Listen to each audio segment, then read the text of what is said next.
পাপ করে নিজে, দোষ দেয় শয়তানের, ঠিক কিনা?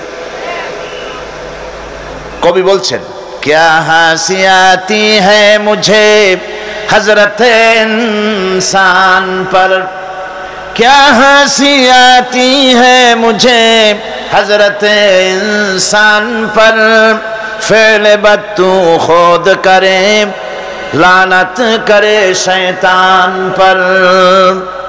আমার মানুষের অবস্থা দেখে হাসি পায়, খারাপ কামটা করে নিজে আর গাল দিয়ে দেয় শয়তানের। সারাটা দিন মেয়ে লোক, পুরুষ লোক, বাচ্চা সকলে শয়তানের গাল দেয় সমানে, ওর কপালটাই খারাপ, ফুটবলের মতো। এর জন্মই হয়েছে লাথি খাওয়ার জন্য। সুতরাং আল্লাহ পাক যে বলছেন যে শয়তানের ইবাদত করতে তোমাদেরকে নিষেধ করেছি, তার অর্থটা কি? তার অর্থ হচ্ছে যে মানুষ শয়তানের আনুগত্য করে, শয়তানের কথা মতো জীবন পরিচালনা করে, শয়তান যেটা বলে সেটাই করে, শয়তানের ওয়াসওয়াসা দিয়ে সে পরিচালিত হয়, কোরআন এবং হাদিস দিয়ে নিজেকে পরিচালিত করে না। এটাই হলো শয়তানের আনুগত্য করা। কিয়ামতের দিন আল্লাহ রাব্বুল আলামিন বলবেন, উহশুরুল্লাযীনা যালামু ওয়া আযওয়াজাহুম ওয়া মা কানু ইয়াবুদুনা মিন দুনিল্লাহি ফাহদুহুম ইলা সিরাতিল জাহিম। আল্লাহ রাব্বুল আলামিন কিয়ামতের দিন তিনি বলবেন, যারা নাকি সেই সমস্ত শয়তান এবং তার অনুসারী, যারা নাকি আমাকে বাদ দিয়ে যারা অন্যদের ইবাদত করত, সেই ইবাদত যাদের করত, আনুগত্য গোলামি যাদের করত, তারা এবং তাদের সাথী সঙ্গী সবগুলিকে একত্রিত করো আর জাহান্নামের রাস্তা দেখিয়ে দাও, সকলকে জাহান্নামের পথ দেখিয়ে দাও। এই আয়াতে কারিমা দিয়ে প্রমাণ করা হচ্ছে, বোঝানো হচ্ছে আনুগত্য হতে হবে কেবলমাত্র আল্লাহ পাকের। সব বুঝে নির্দ্বিধায় বিনা প্রশ্নে যাকে স্বীকার করতে হবে, মানতে হবে, তিনি হচ্ছেন আল্লাহ সুবহানাহু ওয়া তাআলা এবং তার নবী জনাব মুহাম্মদ রাসূলুল্লাহ সাল্লাল্লাহু আলাইহি ওয়াসাল্লাম। অন্য কাউকে কোরআন হাদিস দিয়ে যাচাই না করে কারো মতকে গ্রহণ করা যাবে না। আল্লাহ পাক বলছেন, ইত্তাখাযু আহবারাহুম ওয়া রুহবানাহুম আরবাবাম মিন দুনিল্লাহি ওয়াল মাসীহ ইবনে মারইয়াম ওয়া মা উমিরু ইল্লা লিয়া'বুদু ইলাহান ওয়াহিদা। আল্লাহ পাক বলছেন, তারা নিজেদের ওলামা মাশায়েখদেরকে আল্লাহর পরিবর্তে নিজেদের রব তারা বানিয়ে নিয়েছে এবং তারা মসিহকে, ঈসা আলাইহিস সালামকে, মরিয়মের পুত্র ঈসাকে আল্লাহকে বাদ দিয়ে রব বানিয়ে নিয়েছে। অথচ হুকুম করা হয়েছে, আল্লাহ পাকের পক্ষ থেকে আদেশ করা হয়েছে, একমাত্র আল্লাহ রব্বুল আলামিন ছাড়া কারো আনুগত্য করা যাবে না, গোলামি করা যাবে না, দাসত্ব করা যাবে না। এখানে ওলামা মাশায়েখ এবং পাদ্রী পুরোহিতদের রব বানিয়ে নেওয়ার যে কথাটা বলা হয়েছে, সেটা হচ্ছে যে তাদেরকে আদেশ এবং নিষেধকারী হিসাবে মেনে নেওয়া হয়েছে, আল্লাহ রসুলের অনুমোদন ছাড়াই তাদেরকে গ্রহণ করা হচ্ছে, তাদের কথাগুলিকে শিরোধার্য করা হচ্ছে। আলেম ওলামা, পীর দরবেশ যিনি হন না কেন, তিনি যে কথাটা বলবেন ওই কথার সমর্থনে কোরআন হাদিস আছে কিনা তা না জেনে গ্রহণ করা যাবে না। কথা আসতে বললেন কেন? গ্রহণ করা, এটার নাম ঈমান। এটার নাম কি? ঈমান। পীর সাহেব যদি বলেন পাগড়ি বাঁধতে হবে 15 হাত, হ্যাঁ 15 হাত কেন, 21 হাতও বাঁধবো, দেখতে হবে রাসূল করিম সাল্লাল্লাহু আলাইহি ওয়াসাল্লাম ওরকম বেঁধেছেন কিনা। এটার নামই হচ্ছে ঈমান। এটার নাম কি? ঈমান। পীর সাহেব শিখাই দিলেন এরকম জিকির করো, সকালে এরকম, বিকেলে এরকম, হ্যাঁ করবো, জিকির করবো, করবো না কেন? আল্লাহই তো জিকির করতে বলছেন, জিকির করবো।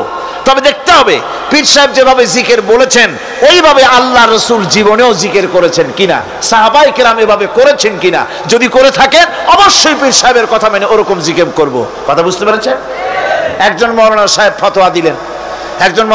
ফতোয়া দিলেন অথবা একটা কথা বললেন, এই কথাটা কোরআনের সাথে মিল আছে কিনা, হাদিসের সাথে মিল আছে কিনা, তাই দেখতে হবে সর্বাগ্রে কোন মুরব্বী কি বলেছেন, কোন হুজুর কি বলেছেন, কোন কিতাবের মধ্যে কি লেখা আছে ওইটা জানার কোনো দরকার আমার নাই। আমার জানার দরকার কোরআন শরীফ আছে কিনা, হাদিস শরীফ আছে কিনা। وعباد الرحمن الذين يمشون على الأرض هونا রহমানের বান্দা হলো তারা যারা জমিনের উপরে চলাফেরা করার সময় বিনয়ের সাথে চলাফেরা করে, তারা হচ্ছে রহমানের বান্দা। কার বান্দা? রহমানের বান্দা। আদর করে আল্লাহ বলছেন বান্দা, গোলাম। শয়তান নিজে অভিশপ্ত হওয়ার পর এর প্রতিশোধ নেওয়ার জন্য আল্লাহ পাকের দরবারে বলেছিল, আয় আল্লাহ, তোমার যেই বান্দাগুলির কারণে, তোমার যেই বান্দার কারণে আমার ইবাদতগুলি নষ্ট হয়ে গেল, আমি অভিশপ্ত হয়ে গেলাম, ওই বান্দাগুলিকে লোভ দেখিয়ে আমি যেমনে পারি সবগুলিকে আমি গোমরাহ করে দেব, পথভ্রষ্ট করে দেব। আল্লাহ পাকের জবাবে বললেন, ইন্না ইবাদি লাইসা লাকা আলাইহিম সুলতান ইল্লা মান ইত্তাবাকা মিনাল গাওয়িন। আমার বান্দাদের উপরে তোমার কোনো কর্তৃত্ব নাই। আমার বান্দা, আদর করে আল্লাহ পাক বলছেন আমার বান্দাদের উপরে তোমার কোনো কর্তৃত্ব নাই। তবে হ্যাঁ, যারা তোমার কথা মান্য করবে তারা অবশ্যই গোমরাহ হয়ে যাবে, পথভ্রষ্ট হয়ে যাবে। কিন্তু আমার সত্যিকারের বান্দা যারা, তাদের উপরে তুমি গোমরাহি, তাদেরকে তুমি পথভ্রষ্ট করতে পারবে না, তাদের উপরে তোমার কোনো কর্তৃত্ব নাই। ভাইরা আমার, হযরত ঈসা আলাইহিস সালামের ব্যাপারে, হযরত ঈসা আলাইহিস সালামকে খ্রিস্টানেরা তারা বলেছে ওয়াকালাতিন নাসারাল মাসীহ ইবনুল্লাহ। মসিহ হচ্ছে কার ছেলে? নাউযুবিল্লাহ। বলেন সবাই নাউযুবিল্লাহ। তাকে যখন আল্লাহর ছেলে বলা হলো, আল্লাহর পুত্র বলা হলো, রব্বুল আলামিন তার জবাবে বললেন, ইন হুয়া ইল্লা আবদুন আনআমনা আলাইহি। তিনি তো একজন বান্দা, তিনি আমার বান্দা ছাড়া আর কিছুই নন, আমি তার প্রতি অনুগ্রহ করেছি। বান্দা, আমার বান্দা। আল্লাহ পাকের বান্দা হওয়ার ব্যাপারে কোন মানুষের লজ্জা থাকার কথা নয়। এমনকি আল্লাহ পাক ঈসা আলাইহিস সালাম সম্পর্কে বলছেন, লা ইয়াস্তানকিফাল মাসীহু আইয়াকুনা আবদান লিল্লাহি ওয়ালাল মালাইকাতুল মুকাররাবুন। মসিহ আল্লাহর বান্দা, তাতে কখনো বিন্দুমাত্র লজ্জা তিনি পোষণ করেন নাই যে আমি আল্লাহর বান্দা, আল্লাহর গোলাম। এটা একটা কথা হইল? এরকম লজ্জা তিনি পোষণ করেন। এমনকি তার নিকটবর্তী ফেরেশতা যারা, তারাও আল্লাহর বান্দা, গোলাম হওয়ার জন্য তাদের ভিতরে কোনো লজ্জা নাই। যারা নাকি আল্লাহর গোলাম, এই ব্যাপারে যাদের মধ্যে লজ্জার সৃষ্টি হয়, আল্লাহর গোলাম এটা কেমন কথা, বান্দা হওয়াটা কেমন কথা, যারা গোলামীকে অস্বীকার করে তাদের সম্পর্কে আল্লাহ পাক বলছেন, ওয়া মাইয়াস্তানকিফ আন ইবাদাতিহি ওয়া ইস্তাকবির ফাসায়াহশুরুহুম ইলাইহি জামিআ।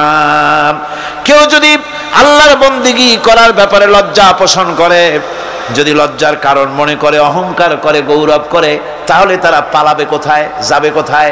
আমি কিয়ামতের দিন সবগুলিকে এক জায়গায় করে ফেলবো। সুতরাং আল্লাহ পাকের গোলামিতে আল্লাহ যে বান্দা বলে যখন ডাকেন, লজ্জার কোনো কারণ নাই। অহংকার যে করবে সে নিজেকে ধ্বংস করবে। আল্লাহ পাক সব নবীদেরকে নিজের বান্দা বলেছেন। নবীরা কি? আল্লাহ পাকের বান্দা। হযরত ইউসুফ আলাইহিস সালাম সম্পর্কে আল্লাহ পাক বলছেন, কাযালিকা লিনাসরিফা আনহু আস-সুআ ওয়াল ফাহশা ইন্নাহু মিন ইবাদিনাল মুখলাসিন। এরূপই ঘটলো যাতে আমি ইউসুফ আলাইহিস সালামকে, আমার বান্দা, তাকে আমি নির্লজ্জতা ইত্যাদি থেকে আমি রক্ষা করেছি। নিশ্চয়ই হযরত ইউসুফ ছিল আল্লাহ পাকের বান্দা, আল্লাহ পাকের আব্দ। রাসূল করিম সাল্লাল্লাহু আলাইহি ওয়াসাল্লাম তিনি হচ্ছেন সর্বশ্রেষ্ঠ আল্লাহর পয়গম্বর। তার থেকে শ্রেষ্ঠ নবী আর কি কেউ আছে? জোরে বলেন আছে? তার থেকে মাহবুব, তার থেকে শ্রেষ্ঠ আল্লাহর কাছে আর কেউ নাই। সেই নবীকে আল্লাহ রাব্বুল আলামিন কোরআনে কারীমের ভিতরে তাকে আব বলেছেন। কি বলেছেন? অনেকগুলি আয়াত আছে যে আয়াতের ভিতরে আল্লাহ পাক তার নাম নেন নাই, নবী বলেন নাই, রাসূল বলেন নাই, শুধু বলেছেন আব। যেমন ফাআওহা ইলা আবদিহি মা আওহা, অতঃপর তার বান্দার নিকট যা ওহী করার ছিল তা তিনি করলেন। সেই বান্দাকে মুহাম্মদ সাল্লাল্লাহু আলাইহি ওয়াসাল্লাম। অন্য আয়াতে আল্লাহ পাক বলছেন وأنه لما قام عبد الله يدعوه كادوا يكونون عليه لبدا। আর এই আল্লাহর বান্দা যখন নামাজ পড়তে দাঁড়িয়ে গেল, আল্লাহকে ডাকার জন্য যখন দাঁড়ালো, তখন লোকেরা তার উপরে ঝাঁপিয়ে পড়লো, ঝাঁপিয়ে পড়ার জন্য প্রস্তুতি গ্রহণ করলো। এখানে আব বলা হয়েছে কাকে? মুহাম্মদ সাল্লাল্লাহু আলাইহি সাল্লামকে। এভাবে করে অন্য এক আয়াতে আল্লাহ পাক তার হাবিবকে আব বলছেন, বান্দা বলতেছেন ইন কুনতুম ফি রাইবিম মিম্মা নাযালনা আলা আবদিনা, আমার বান্দার উপরে যে কিতাব নাজিল করেছি তাতে যদি তোমাদের কোনো সন্দেহ হয়। এই যে আমার বান্দার উপরে, ওই বান্দাকে বলেন সবাই? মুহাম্মদ রাসূলুল্লাহ সাল্লাল্লাহু আলাইহি ওয়াসাল্লাম। অন্য আয়াতে বলা হচ্ছে তাবারাকাল্লাযী নাযালাল ফুরকানা আলা আবদিহি লিয়াকুনা লিল আলামিনা নাযীরা। অতীব বরকতপূর্ণ সেই মহান সত্তা যিনি তার বান্দার উপরে ফুরকান নাজিল করেছেন। কে সেই বান্দা? মুহাম্মদ সাল্লাল্লাহু আলাইহি ওয়াসাল্লাম। মেরাজের ঘটনা বলতে গিয়ে আল্লাহ রাব্বুল আলামিন বলতেছেন সুবহানাল্লাযী আসরা বিআবদিহি লাইলাম মিনাল মাসজিদিল হারামি ইলাল মাসজিদিল আকসা। পবিত্র সেই মহান সত্তা যিনি তার বান্দাকে ইসরা করিয়েছেন। কে সেই বান্দা? মুহাম্মদ রাসূলুল্লাহ সাল্লাল্লাহু আলাইহি ওয়াসাল্লাম। সুতরাং আবদিয়াত, ইবাদত, গোলামি, এটা হচ্ছে মানুষের জীবনের সবচেয়ে বড় মর্যাদাকর খেতাব আল্লাহর পক্ষ থেকে আল্লাহর বান্দা হওয়া। গোলামি পরিপূর্ণরূপে হবে কেবলমাত্র আল্লাহ পাকের। এই গোলামির জন্যই আল্লাহ পাক আমাদেরকে সৃষ্টি করেছেন, অন্য কোনো কাজে আমাদেরকে সৃষ্টি করেন নাই। সেই জন্য আমাদেরকে গোলামি করতে হবে, আনুগত্য করতে হবে কেবলমাত্র কার বলুন তো? এই গোলামি যদি সঠিকভাবে করি, যদি বান্দারা যারা আল্লাহ পাকের বান্দা বলে, গোলাম বলে নিজেদেরকে দাবি করে, যদি সঠিকভাবে ইবাদতটা করা যায়, তাহলে আল্লাহ তাদের জন্য কি ওয়াদা করেছেন শুনুন। দুনিয়ায় তাদেরকে আল্লাহ পুরস্কার দেবেন, আখিরাতেও দেবেন। এটা বন্ধ করেন। দুনিয়া এবং আখিরাতে আল্লাহ পুরস্কার দেবেন। সে পুরস্কারটা কি? দুনিয়ার পুরস্কারটা আগে শোনেন। আল্লাহ পাক বলেন যারা আমার ইবাদত করবে তাদের ব্যাপারে আমার ওয়াদা শোনো। ওয়াদাল্লাহুল্লাযীনা আমানু ওয়া আমিলুস সালিহাতি লায়াস্তাখলিফান্নাহুম ফিল আরদি কামাস্তাখলাফাল্লাযীনা মিন ক্বাবলিহিম। তোমাদের মধ্যে যারা ঈমান এনেছে এবং সৎ কাজ করেছে, আল্লাহ রাব্বুল আলামিন তাদের ব্যাপারে আল্লাহর ওয়াদা হচ্ছে, আল্লাহর প্রতিজ্ঞা হচ্ছে, আল্লাহ ওয়াদা করতেছেন তাদেরকে জমিনের উপরে প্রতিষ্ঠিত করবেন। যেমন করে তোমাদের পূর্বপুরুষদেরকে প্রতিষ্ঠিত করা হয়েছিল, ওইভাবে তোমাদেরকে প্রতিষ্ঠিত করা হবে। সুবহানাল্লাহ। প্রতিষ্ঠিত করা হবে মানে রাষ্ট্র ক্ষমতা দেওয়া হবে। কি দেওয়া হবে? যদি গোলাম হও, যদি কি হও? গোলাম। আল্লাহ পাক বলছেন শুধু তাই নয়, আমি আমার দিনকে যারা প্রতিষ্ঠা করবে, আমার গোলামেরা যদি, আমার বান্দারা সঠিকভাবে যদি আমার গোলামি করে, ঈমান আনে, আমলে সালেহ করে, নেক কাজ করে, আমি তাদেরকে রাষ্ট্র প্রতিষ্ঠার সুযোগ করে দেব। আর তাদের জন্য ভীতির পরিবর্তে, সন্ত্রাসের পরিবর্তে শান্তি কায়েম করে দেব। সুবহানাল্লাহ। وَلَيُمَكِّنَنَّ لَهُمْ دِينَهُمُ الَّذِي ارْتَضَىٰ لَهُمْ وَلَيُبَدِّلَنَّهُمْ مِنْ خَوْفِهِمْ أَمْنًا। তাদের দিনকে তারা নিজেদের জন্য যা পছন্দ করেছে অবশ্যই তিনি তা কায়েম করে দিবেন, এবং সন্ত্রাস আর ভীতির পরিবর্তে আল্লাহ নিরাপত্তা দান করবেন। জোরে কোন সুবহানাল্লাহ। সন্ত্রাস বন্ধ হবে, চুরি ডাকাতি জেনা ব্যভিচার সব বন্ধ হয়ে যাবে। তোমরা ক্ষমতায় থাকবে, তোমরা ডমিনেটেড হবে না, তোমরা ডমিনেট করবে, গোটা পৃথিবীকে শাসন করবে, শাসিত তোমরা হবে না। আর ভীতির পরিবর্তে নিরাপত্তা তোমরা লাভ করবে। কি করলে?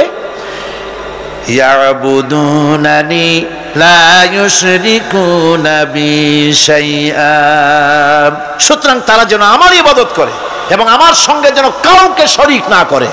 আল্লাহ বলছেন তোমরা যদি আমার সাথে শরীক না করো, ইবাদতের মধ্যে কাউকে যদি শরীক স্থাপন না করো, আর যদি তোমরা আমার ইবাদতটা সলিড ভাবে আমার জন্যই করো, তাহলে রাষ্ট্র ক্ষমতা তোমাদের হাতে আসবে, সন্ত্রাস নির্মূল হবে, শান্তি প্রতিষ্ঠিত হবে।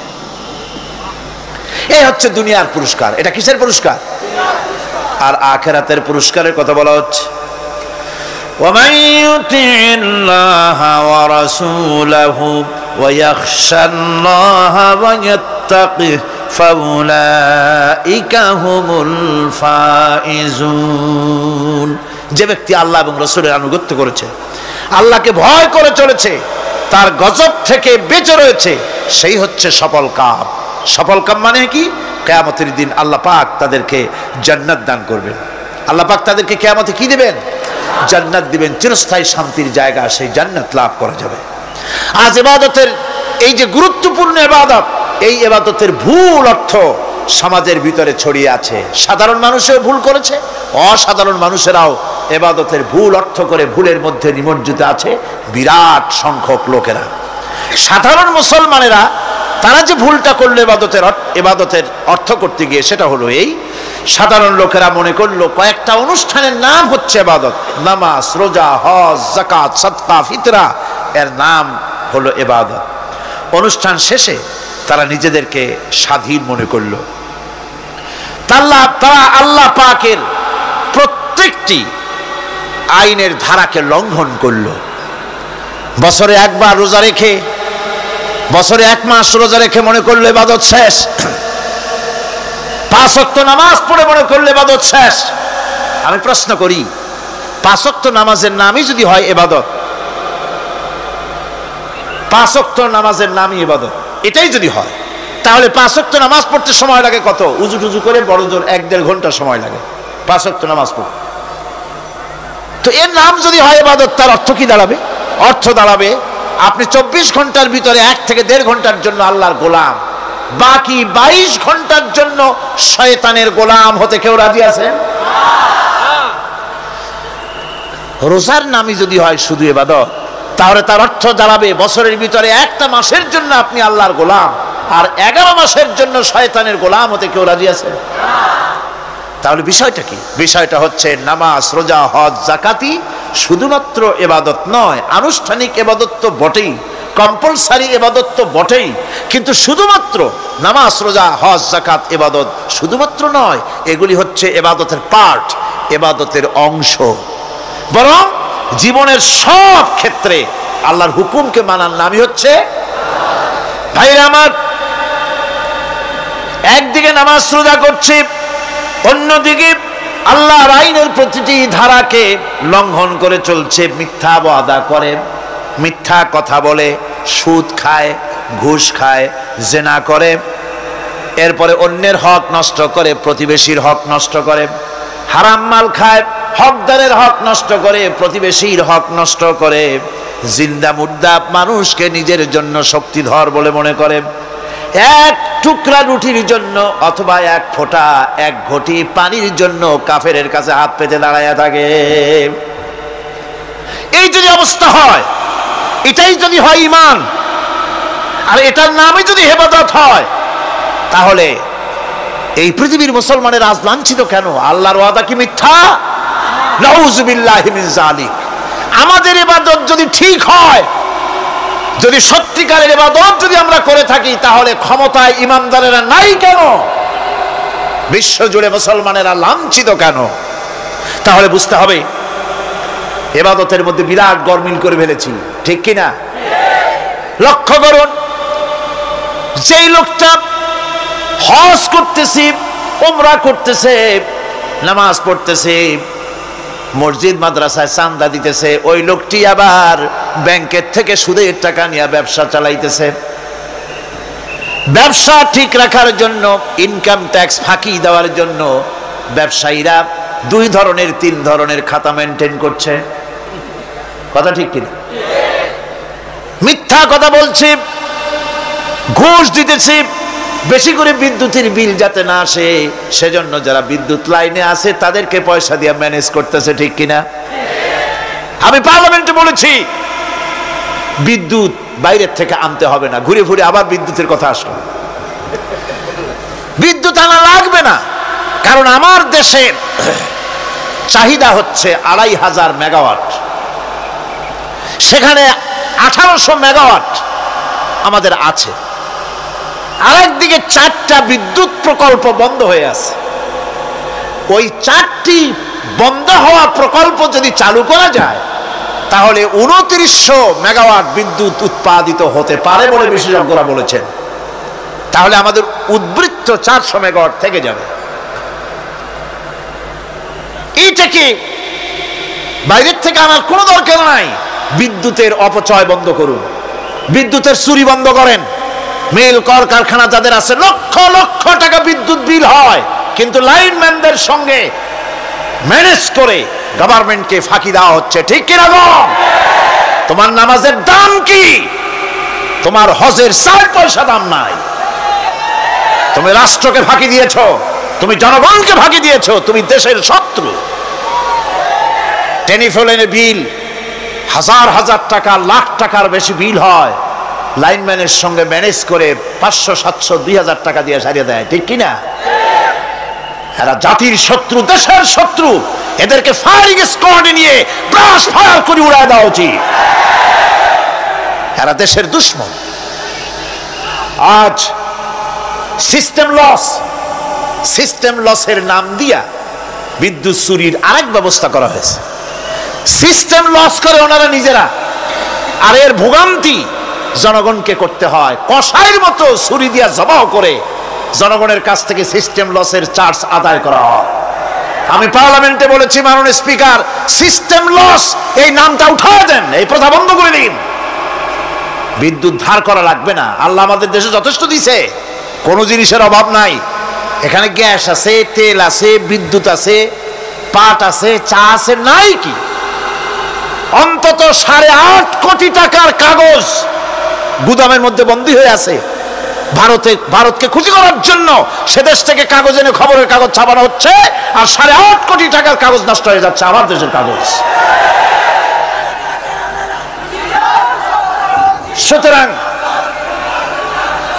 বলতেছিলাম একথাই বলতেছিলাম যে ঈমান আল্লাহর গোলাম হতে হলে ভুল করে বসেছি ইবাদতের অর্থ করতে। শুধু নামাজ, রোজা, হজ, যাকাত, মাজারে কিছু চান্দা দেওয়া, আগরবাতি, মোমবাতি, চাদর একটা দিয়া, পীর সাহেবের 10,000 টাকা চান্দা দিয়া, মোছে তেল মাইখা দাঁত বাইর করে হাসে। বেহেশতে তো গেছি, আর দেরি কত? বেহেশতে তুমি যাবা, এত সহজ?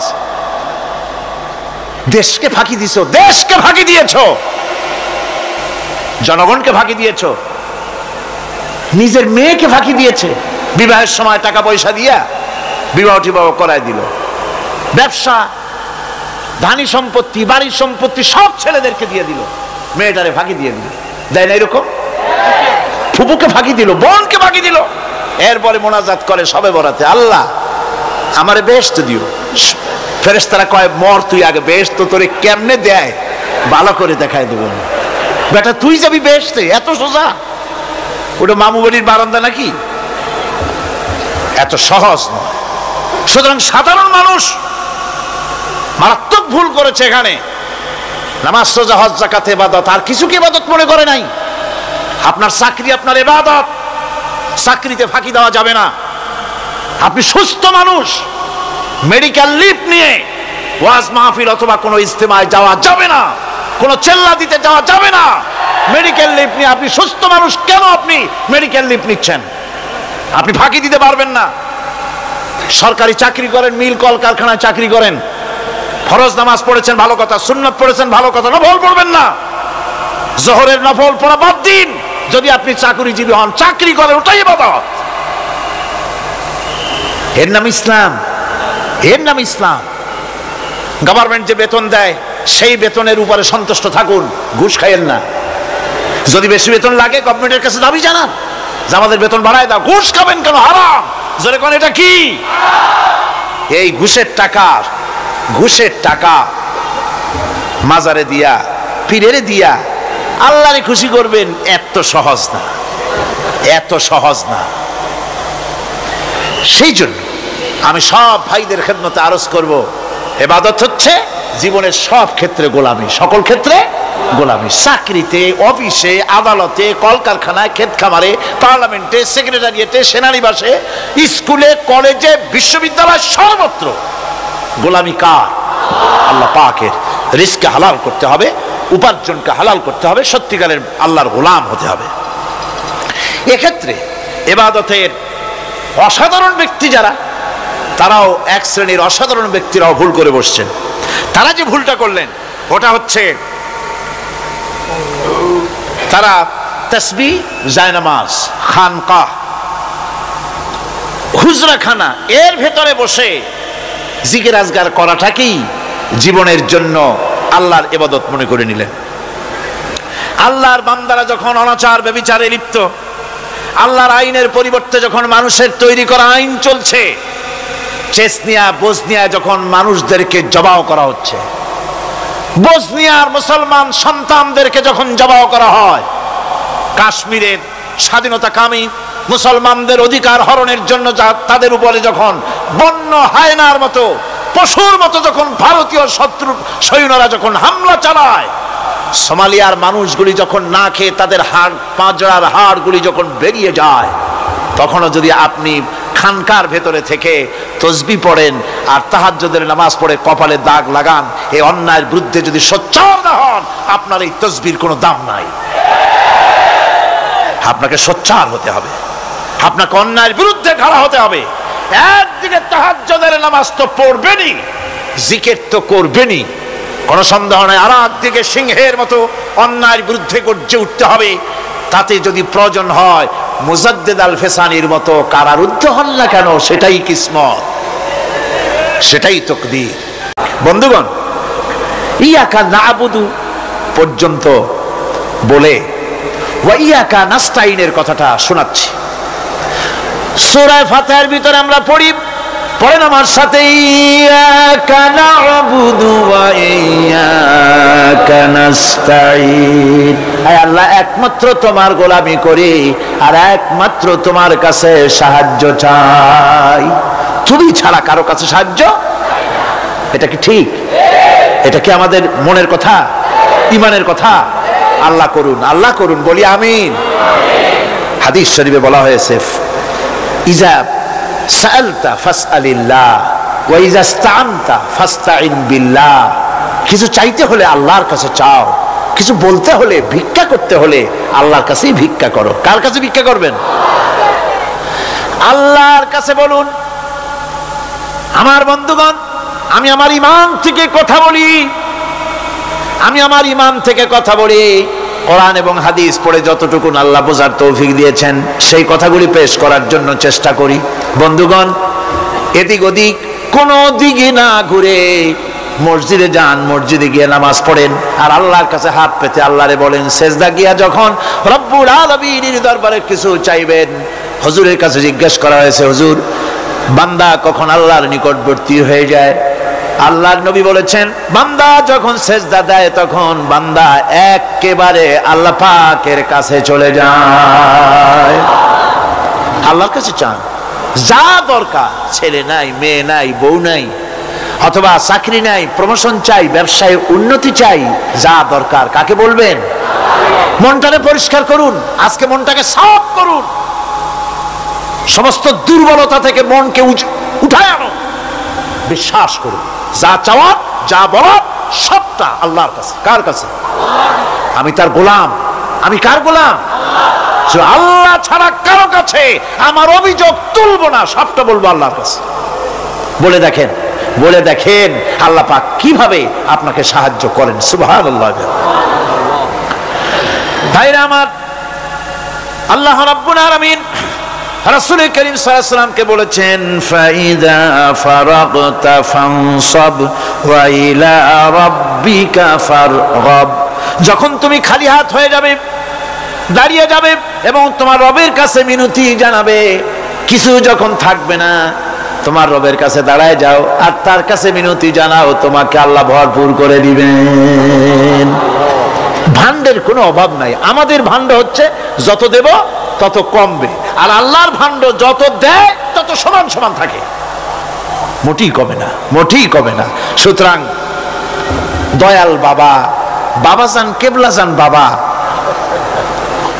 কি যে কবে আর কি করবে দিশা করতে পারে না। গান বাজনা, তারপরে গোসল শরীফ, কি জানি হাবিজাবি শরীফ, কোন শেষ বেদাত দিয়ে ভরে গেছে। এগুলি বিশ্বাস করবেন না, বিদআত খারাফা, এর সাথে মুসলমানের কোনো সম্পর্ক নাই। গান বাজনার সাথে মুসলমানের কোনো সম্পর্ক। হাতে কতগুলো ঢোল নিয়ে তারপরে মাজারের কাছে গিয়ে ঢোল বাজায়, কবরের কাছে মাথায় কতগুলো চুল, দাঁতে ময়লা, মোষগুলা ঠোঁট দুইটা ঢাইকিয়া দাড়ির কাছে এসে পড়ছে। হায় হায় রে, এই রকমের মোষ আমি মাঝে মধ্যে চিন্তা করি যে দই খায় কেমনে এরা, গাঁজা মদ খাইয়া এগুলো মাজার মধ্যে গিয়ে পড়ে থাকে। আর কি জানি আছে ওইটারে ঘষে আর বলে মদিনা যাব কেমনে, মদিনা যাব কেমন। তুই মদিনা যাবি কেমনে? মদ খেয়ে গাঁজা খেয়ে তুই যাবি মদিনা? একটা কথা হইল? তোর নাপাক কদম আল্লাহ পাকের আরদে মুকাদ্দাসে উঠতে পারে না। বদকার, জিনাকার, শারাবি, কাবাবি, আল্লাহ পাকের নাফরমান। কতগুলা শালু কাপড় গায়ে দিয়া মাথায় কতগুলা চুল রাখিয়া তারপরে গ্রামের নামে শরীফ। আশ্চর্য কথা, এই গ্রামের নাম শরীফ, ওই গ্রামের নামের মাথায় গিয়া শরীফ। শরীফ তো মক্কা শরীফ, মদিনা শরীফ, কোরআন শরীফ, হাদিস শরীফ। আর শরীফের দরকার নাই। শরীফের জাত মারছে গ্রামে গ্রামে শরীফ লাগাইয়া। কর্ণফুলী শরীফ, চন্দ্রকোনা শরীফ। আশ্চর্য কথা। শরীফ শব্দের একটা ইজ্জত থাকা উচিত, ঠিক কিনা কন? আপনাদেরকে সতর্ক হতে হবে। আনুগত্য এবং গোলামি সকল ব্যাপারে আল্লাহ পাকের করতে হবে। চাইতে হবে কার কাছে? আল্লাহর কাছে। আমার এই কথা আপনাদের মনে আছে কিনা জানি না। সম্রাট শাহজাহানের সময় এক ফকির, এক ভিক্ষুক ভিক্ষা করে বেড়াতো। 70-80 বছর বয়স হয়ে গিয়েছে। এক লোক বলছে, সারা জীবন তো তোমার ছোটবেলা থেকে ভিক্ষা করতে দেখলাম। সে বলল, মানুষের দেয় তো 2 পয়সা 1 পয়সা, ভিক্ষা ছাড়া করবোটা কি? লোকটি বলল, তোমার একটা পরামর্শ দেই, একদিন সম্রাটের কাছে গিয়ে যে দেখো, একবারে যা দেবে খাইয়া কুলাইতে পারবে না। সম্রাট শাহজাহান কোথায় আছে এখন? দেখো গিয়া মসজিদে আছে। লোকটি মসজিদের বাইরে গিয়ে দেখে সম্রাট একা হাত তুলে বসে আছে, চোখ থেকে পানি পড়তেছে দর দর করে, দাড়ি ভিজে জামায় পড়তেছে। বহুক্ষণ দাঁড়িয়ে আছে। এরপরে সম্রাট তার মুনাজাত শেষ করে বেরিয়ে আসছেন। ফকিরের সঙ্গে দেখা। ফকির বলল, আসসালামু আলাইকুম। তিনি বললেন, ওয়ালাইকুম আসসালাম ওয়া রাহমাতুল্লাহ। ফকির রওনা করেছে। বাদশা বলছে, তুমি তো একজন ভিক্ষুক মানুষ বলি মনে হয়, আমার কাছে তো কেউ কিছু না চাইয়া যায় না, তুমি যে কিছু না চেয়েই চলে যাচ্ছ। ভিক্ষুক বলছে, জাহাপানা, সত্যি কিছু চাইতে এসেছিলাম আপনার কাছে, কিন্তু আপনার অবস্থা দেখে আমার জ্ঞানের চোখ খুলে গেছে। আমি দেখতে পেলাম আমি যে সম্রাটের কাছে ভিক্ষা চাইতে আসলাম, আমি তো শুধু তাকায় আছি, আমি তো কান্দি না, বরং আমি যার কাছে চাইতে এসেছি তিনি আমার চাইতে আরো নগণ্য ভিক্ষুকের মতো হয়ে কার কাছে যেন হাত পেতে চোখের পানি ফেলে কান্দে। মনে মনে ভাবলাম, সম্রাট কান্দে যে সম্রাটের কাছে, ওই আল্লাহ ছাড়া জীবনে কারো কাছে কিছু চাইব না। আল্লাহর কাছে চাওয়ার অভ্যাস করুন, তিনি দিতে পারেন, সবকিছু তার আছে। এই বিশ্বাস মনের ভিতরে জমাতে হবে, তাহলেই সত্যিকারের মুসলমান আমরা হব। আল্লাহ পাক সত্যিকারের গোলাম আমাদেরকে বানাবেন, আমরা বলি আমিন। আজকে আমি বেশি কথা বলবো না, কারণ আজকে হলো পবিত্র এক রাত। অনেকে রোজা রেখেছেন, আবার সারা রাত অনেকে ইবাদত করবেন। সুতরাং সেই পথে আমি আর অন্তরায় সৃষ্টি করতে চাই না। আজকের মতো ইয়াকা নাবুদু ওয়া ইয়াকা নাস্তাইন আজকের মতো শেষ করা হলো। 2 দিন ধরে ইয়াকা নাবুদের উপরে, ইবাদতের উপরে 2 দিনে যে আলোচনা করলাম, আল্লাহ করালেন।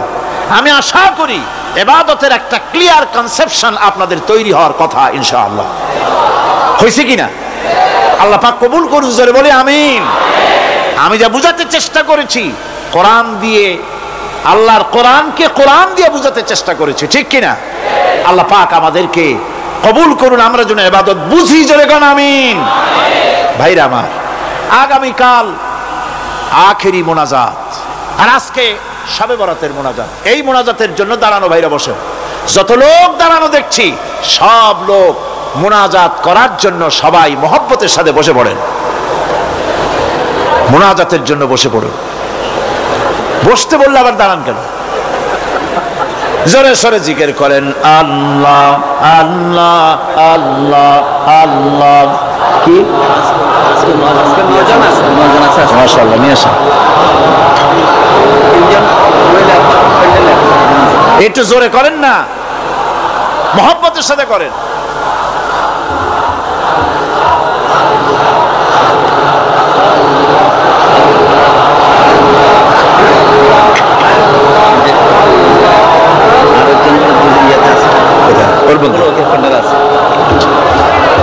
আলহামদুলিল্লাহ, কোন আলহামদুলিল্লাহ।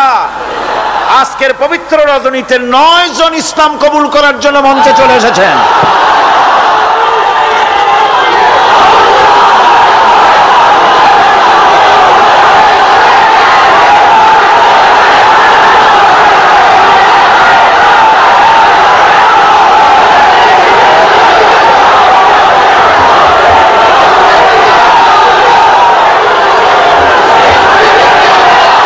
ভাইরা বসেন, আমি বসার জন্য অনুরোধ করছি, সবাই বসুন, বসুন, বাস বাস, সবাই বসেন, সবাই বসেন, স্লোগানের দরকার নাই, আর বসুন।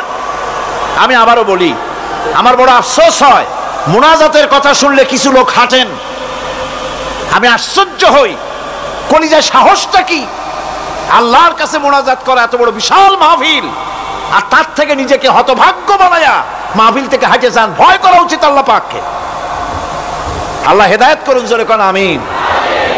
মুনাজাতের লোভ সামলান কেমনে? আল্লাহ পাক সকলকে রহম করুন। 9 জন ইসলাম কবুল করার জন্য এসেছেন, আলহামদুলিল্লাহ। একজন নাম হচ্ছে হারাধন্দে, বর্তমান নাম পছন্দ করেছে মোহাম্মদ হাসান মুরাদ।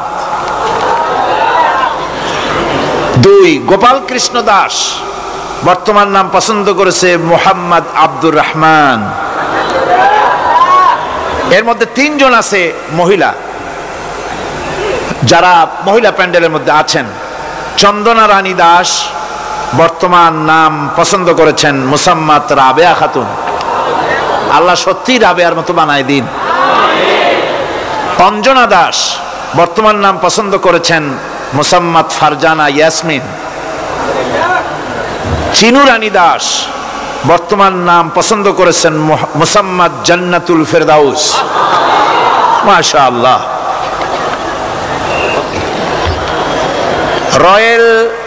রয়েল জনগণ নাকি জনমন সুমন, বর্তমান নাম পছন্দ করেছে মোহাম্মদ হাসান সানি। পলাশ তালুকদার, বর্তমান নাম পছন্দ করেছে মোহাম্মদ আব্দুর রহিম।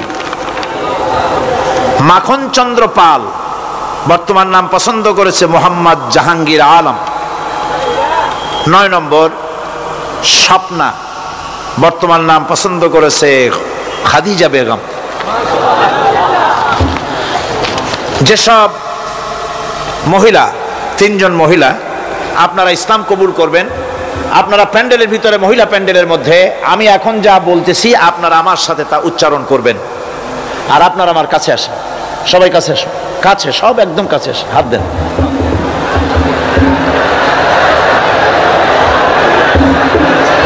মাইকের কাছে আসেন।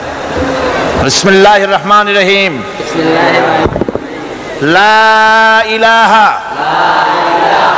ইল্লাল্লাহু মুহাম্মাদুর রাসূলুল্লাহ। আল্লাহ ছাড়া কোনো ইলাহ নাই, মাবুদ নাই, উপাস্য নাই। মুহাম্মদ সাল্লাল্লাহু আলাইহি ওয়াসাল্লাম আল্লাহর প্রেরিত রাসূল। আশহাদু আন লা ইলাহা ইল্লাল্লাহু ওয়াহদাহু লা শারীকা লাহু ওয়া আশহাদু আন্না মুহাম্মাদান আবদুহু ওয়া রাসূলুহু।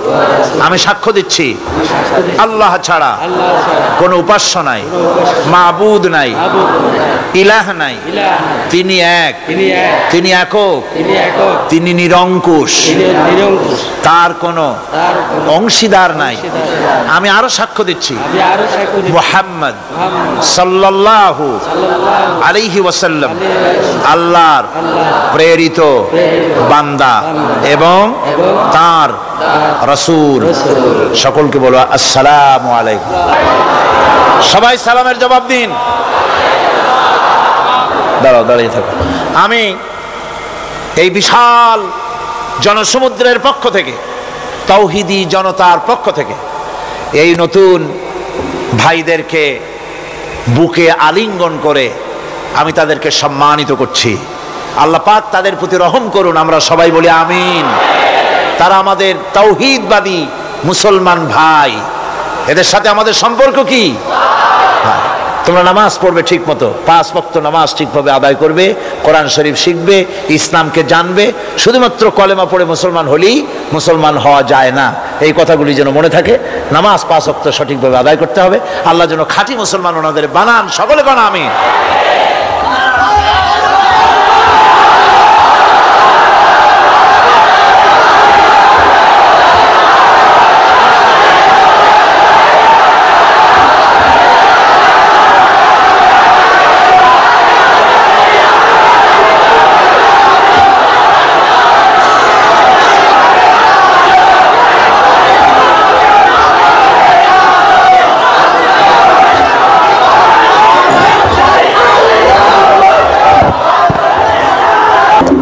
اللهم آمين.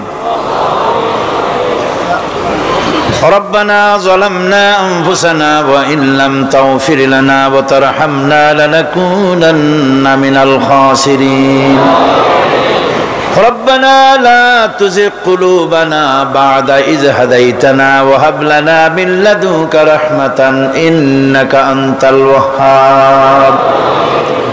أي الله تعالى পবিত্র কোরআনে কারিমের তাফসীরের মাহফিলের আজকের এই চতুর্থ রজনীতে আয় আল্লাহ, আমরা তোমার দরবারে গুনার বোঝা নিয়ে তোমার দরবারে হাত তুলেছি।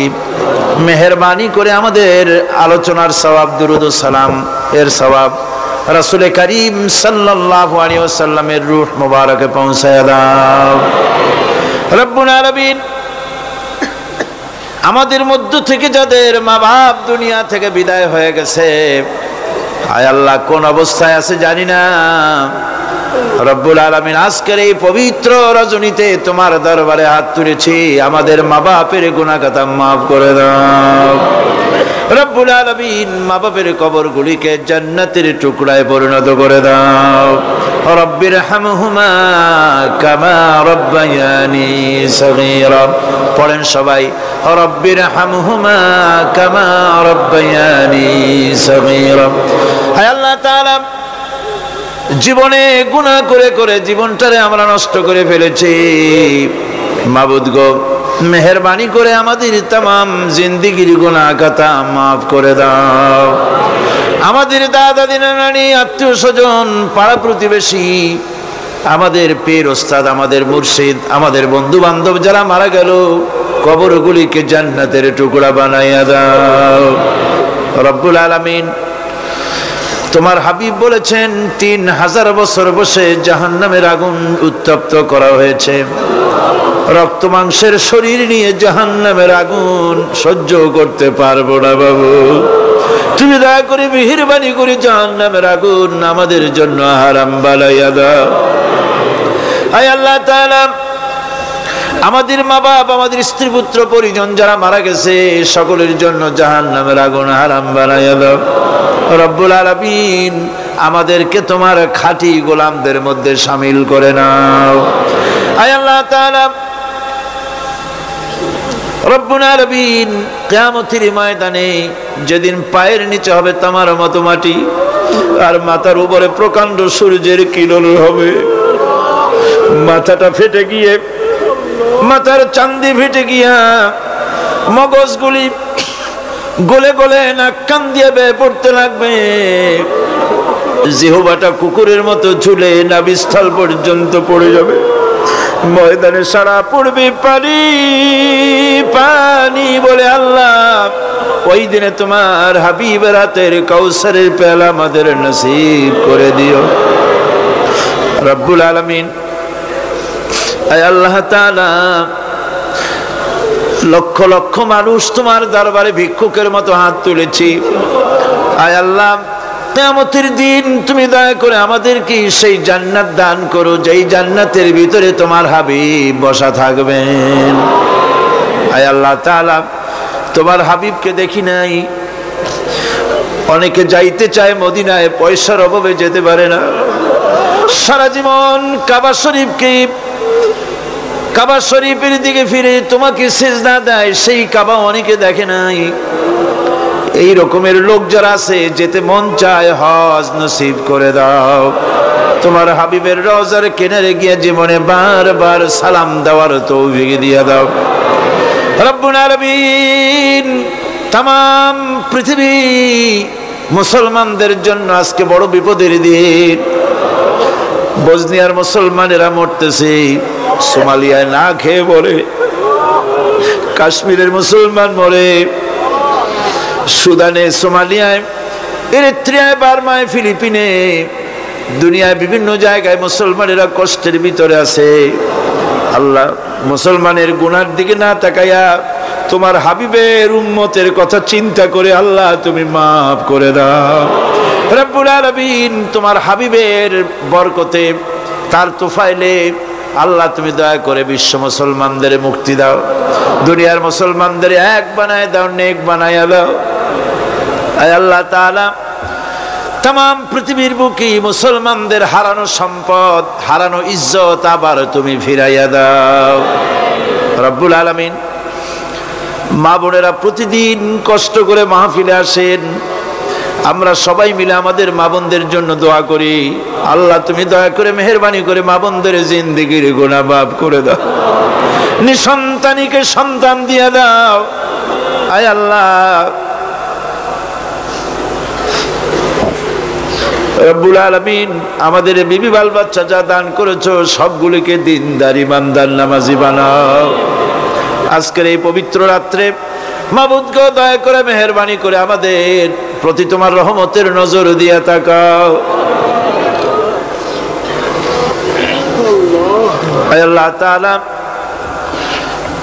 সমাজ কল্যাণ পরিষদ তোমার উপরে ভরসা করে বিরাট খরচের বোঝা মাথায় নিয়ে মাহফিলের আয়োজন করেছেন। আল্লাহ তুমি দয়া করে তোমার বান্দাদের দিল খুলে দাও, তাদের হাত খুলে দাও, যাতে করে ঋণ মুক্ত তারা করে দেয় রব্বুল আলামিন। দয়া করে মেহেরবানি করে মাহফিল তোমার দরবারে কবুল করে নাও। আর একটা দোয়া করি, গতকাল তোমার বান্দারা কুষ্টিয়া থেকে যারা আসতেছিলেন, দুটো অবিবাহিত যুবক ছেলে মারা গেল, আল্লাহ শাহাদাতের দরজা নসিব করে দাও। ওর মধ্যে একজন তো আছে যার বাপ নাই, তার মা তার উপরে নির্ভর ছিল। ওই মা যখন খবরটা পেয়েছে তার বুকে কেমন ভাবে অবস্থা হয়েছে, তার মাকে ধৈর্য ধরার তৌফিক দিয়ে দাও রব্বুল আলামিন। ইন্ডিয়া থেকে, বার্মা থেকে বাংলাদেশের প্রত্যন্ত অঞ্চল থেকে মানুষেরা কষ্ট করে এসেছেন, বড় আশা নিয়ে এসেছেন। আল্লাহ সকলের দিলের নেক মকসুদ তুমি পুরা করে দিও রব্বুল আলামিন। আমাদের প্রিয় জন্মভূমি বাংলাদেশের উপরে তোমার রহমত নাজিল করো, আমার দেশকে তুমি কবুল করো, সব রকমের ষড়যন্ত্র থেকে দেশটারে তুমি বাঁচাও। আয় আল্লাহ তাআলা, দেশে কোরআনের শাসন চালু হয়েছে, দৃশ্য আমাদের দেখার তৌফিক দাও। আয় আল্লাহ, যদি কেউ দেশের উপরে জুলুম করার চিন্তা করে, মুসলমানদের উপরে, আলেমদের উপরে, ইসলামের উপরে হাত দেওয়ার চিন্তা যদি কেউ করে, আল্লাহ সে হাতগুলি তুমি অবশ করে দাও। আয় আল্লাহ, মুসলমানের দেশ, পৃথিবীর দ্বিতীয় বৃহত্তম মুসলিম দেশ, আমাদের ভুলের কারণে তুমি আমাদেরকে শাস্তি দিয়েছো বাবা।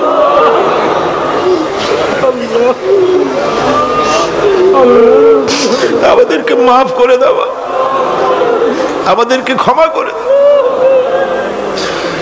ইসলাম কায়েম। আয় আল্লাহ, মাওলানা শামসুদ্দিন সাহেব এমন ছেলে যে বাপ মার ঔরসে এসেছে, সেই বাপ মাকে জান্নাত নসিব করে দাও। জীবনের সবচাইতে বড় নিয়ামত তিনি হারিয়েছেন চোখ, তার জন্য তার মনে কোনো কষ্ট নাই, তোমার ইচ্ছার উপরে তিনি রাজি। আয় আল্লাহ, তুমি তার উপরে রহম করো, যতদিন বেঁচে থাকেন তিনি সুস্থ অবস্থায় রাখো। সমাজ কল্যাণ পরিষদকে, তার সমস্ত প্রজেক্টকে তুমি কবুল করো। আরেকটি সুন্দর শিক্ষা প্রতিষ্ঠান হচ্ছে দারুল ইরফান নাম করে। আল্লাহ, এই দারুল ইরফানকে যে উদ্দেশ্য নিয়ে তৈরি হচ্ছে, এই শিক্ষা প্রতিষ্ঠান কি তুমি দয়া করে কবুল করো। রব্বানা তাকাব্বাল মিন্না ইন্নাকা আনতাস সামিউল আলিম ওয়া তুব আলাইনা ইন্নাকা আনতাত তাওয়াবুর রহিম। সুবহানা রাব্বিকা রাব্বিল ইজ্জাতি আম্মা ইয়াসিফুন ওয়া সালামুন আলাল মুরসালিন আলহামদুলিল্লাহি রাব্বিল আলামিন। ওয়াজআল আখিরা কালিমাতিনা ইনদাল মাউত লা ইলাহা ইল্লাল্লাহু মুহাম্মাদুর রাসূলুল্লাহ। আসসালামু আলাইকুম ওয়া রাহমাতুল্লাহ।